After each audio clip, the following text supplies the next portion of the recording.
just watched The Adam Project on Netflix, and I gotta say this movie does a lot of things right. And today I'm gonna talk about 3 of those things, specifically the way they do comedy, the way they do drama, and the way they do action. And real quick, I just wanna say what the movie's about so we all understand where we're coming from here. Basically, Ryan Reynolds goes back in time to save his wife and ends up saving the world. That's kind of the weakest part of the story. Where this movie really sings is in the characters and the development of those. We'll get into that later.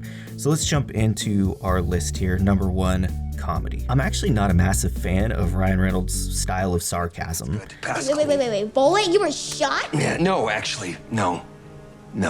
I was stabbed with a bullet. What do you think, you moron? Kind of really all he does, and it's like one tone of teenage bullshit, basically. But Walker Scobell does an incredible job of imitating. Can we please stop saying date now? Thanks. And the chemistry between Ryan Reynolds and Scobell is excellent. And there is something about Ryan Reynolds being face to face with his own smartass kind of shit. It's really fun to watch. God, it's like I traded my brains for those muscles.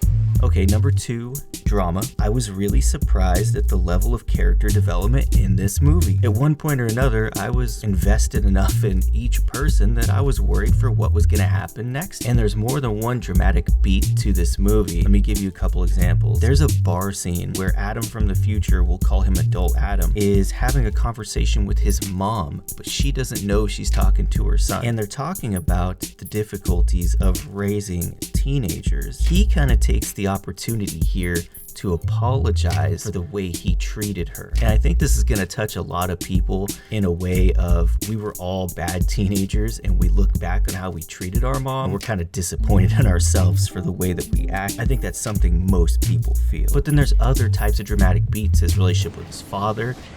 This is where you work. Yes. It only took you 44 years to bring me here. Fair. His relationship with his wife. The whole reason he is doing anything in this movie was to save her. And at some point, he's faced with a choice to either stay here, live out your life with the woman you're doing everything for in the first place, or sacrifice that chance for the greater good. Adam, stop it! Please! I know you came for me. Now you have to leave for me, please. Please.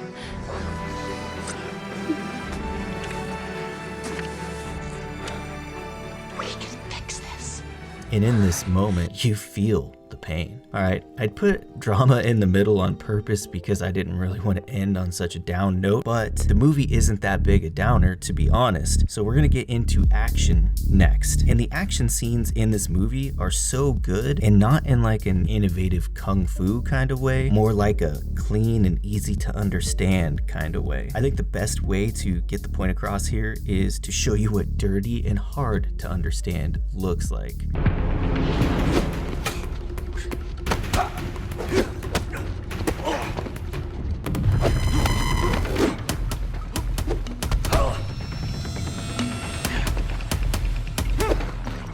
See, these punches don't land right, and overall they just kind of feel fake and cheesy. But when action is done right, it almost has a flow to it. There's no jarring cuts to hide the fact that nobody's being punched. And at the end of a good fight scene, you just feel like you completed something in a way. This movie also has some really cool special effects, unique weapons, and they don't abuse any of that stuff. And Zoe Saldana in this movie, though she doesn't have a ton of screen time, all of the time she's in this movie is really important and impactful, and her fight scene is absolutely incredible. She's actually one of my favorite actors. It just seems like every movie she's in kind of just slaps. If I'm being honest, yeah, I'm still kind of pissed. No cap. Okay, so final thoughts on this movie. I think it's really good in all the right ways. And, you know, I like when actors that I don't appreciate, like Ryan Reynolds, make movies that surprise me. It's kind of changed my opinion on him. And, you know, ultimately, this movie is about relationships. Yes, it blends a lot of tones like comedy, action, and drama, but it does it really well. And by the end of this movie, I kind of wished I could call my mom and tell her I was sorry for the teenager I was. But anyway, if you haven't seen this movie yet, I have no problem recommending it. I think there's something here for everybody. And that's gonna do it for today's video. If you guys enjoyed it, hit the like and subscribe, and I'll see you in the next one.